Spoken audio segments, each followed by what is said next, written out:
সকাল 6টায় কাউকে না জানিয়ে বাবার বাড়ি গেটে এসে যখন ঢুকলাম, বাবা প্রথমে বলে উঠলেন, এত সকালে? জামাইয়ের সাথে ঝগড়া করে এসেছিস? তাহলে ঢুকবি না ঘরে আমার।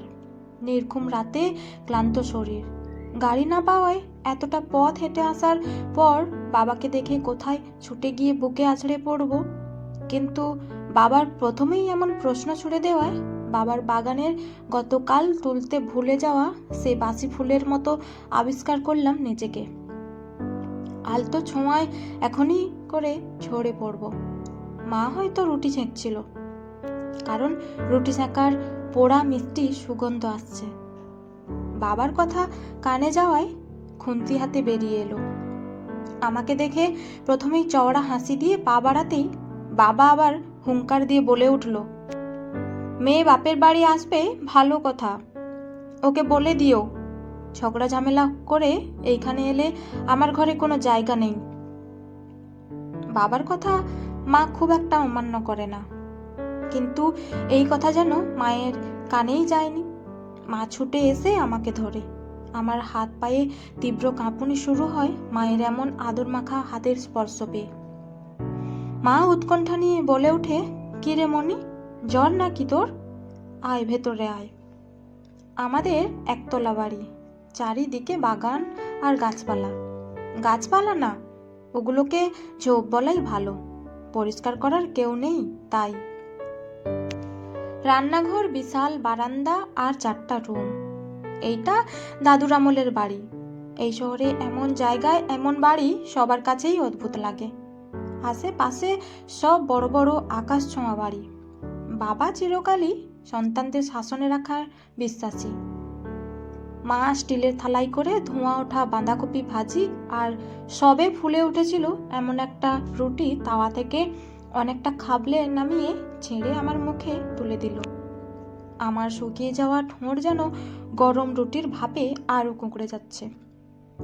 বাবা সমানে পায়চারি করে যাচ্ছে। মোবাইলটা হাতে, দিদি দাদাদের ফোন যাচ্ছে। কেউ রিসিভ করেনি, এত ভোরে নিশ্চয়ই কল ব্যাক করবে, তাই হাতে নিয়ে আছে। মেয়েকে একদম প্রশ্রয় দেবে না, ঝগড়া ঝামেলা হবে তা নিয়ে ভোর রাতে বাবা বাড়ি এসে বিচার বসানোর পক্ষপাত করার মতো বাবা আমি নয়। ওকে বলে দাও আমি মোটেও মেয়ের আবদারে প্রশ্রয় দেব না, এতে মেয়ের সংসার টিকবে না।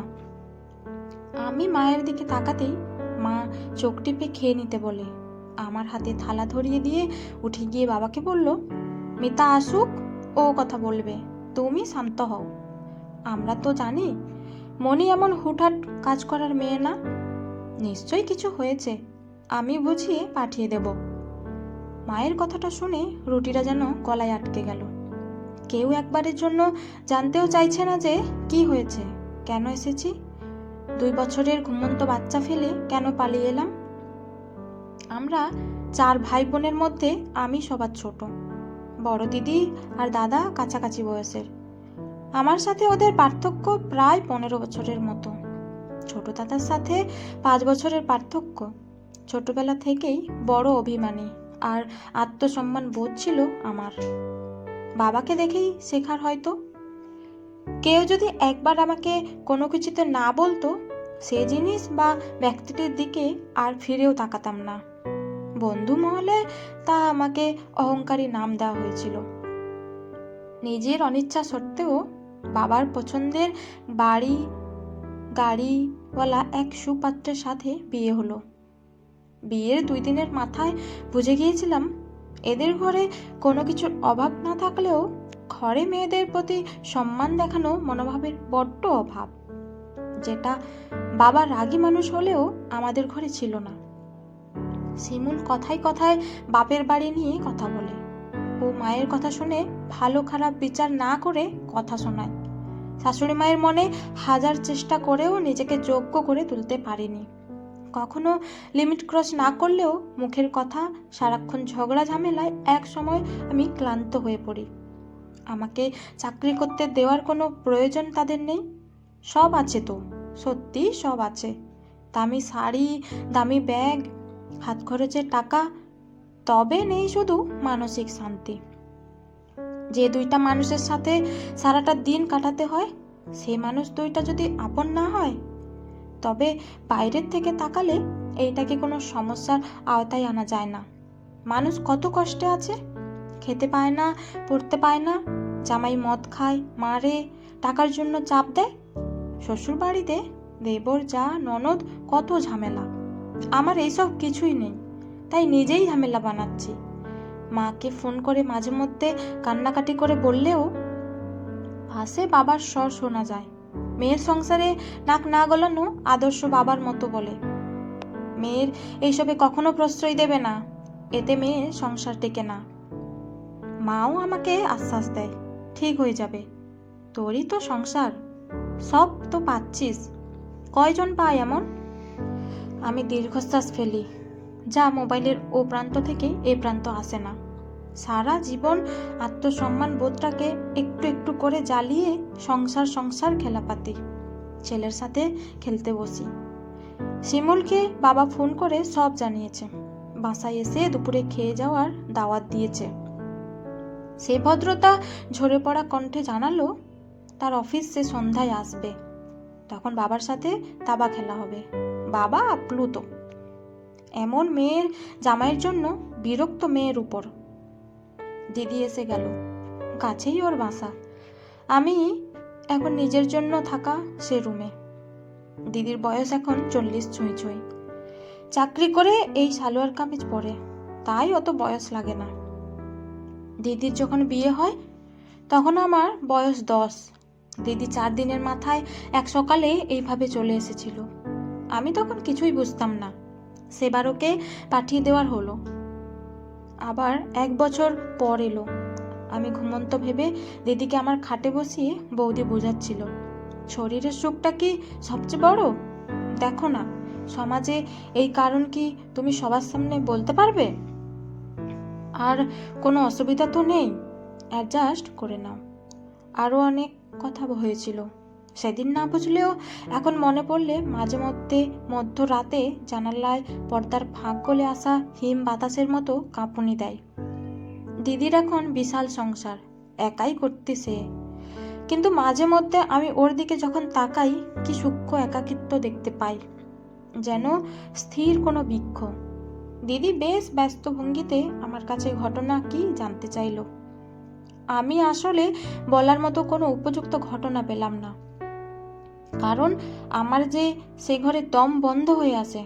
নিত্যকার ছোট মানসিক অশান্তি, খোঁটা, আমার মূল্যায়ন না হওয়া, আমি আলাদা একটা সত্তা, সেটা তারা যে দিব্যি ভুলে যায়।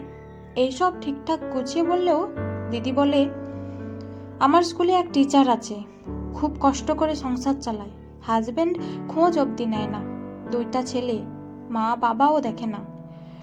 রোজ বাচ্চাগুলো স্কুলে নিয়ে আসে, সকাল থেকে রাত অবধি কাজ করে, তাও ঠিকঠাক চলে না সংসার।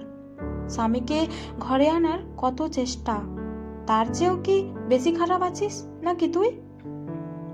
আমি উত্তর দিতে পারি না, তাকিয়ে থাকি। দিদির চোখ আর মুখ এক কথা কিন্তু বলছে না। সেও তা বলছে যা সে শুনে এসেছে। দিদির মুখে মুখে তর্ক করার সাহস কোনো কালেই ছিল না, তাও আজ একটা প্রশ্ন না করে পারলাম না। অনেকের চেয়ে ভালো থেকে তুমিও কি ভালো থাকতে পেরেছো দিদি? এত বছর পরও কেন তোমার চাপা নিঃশ্বাস আমি শুনি?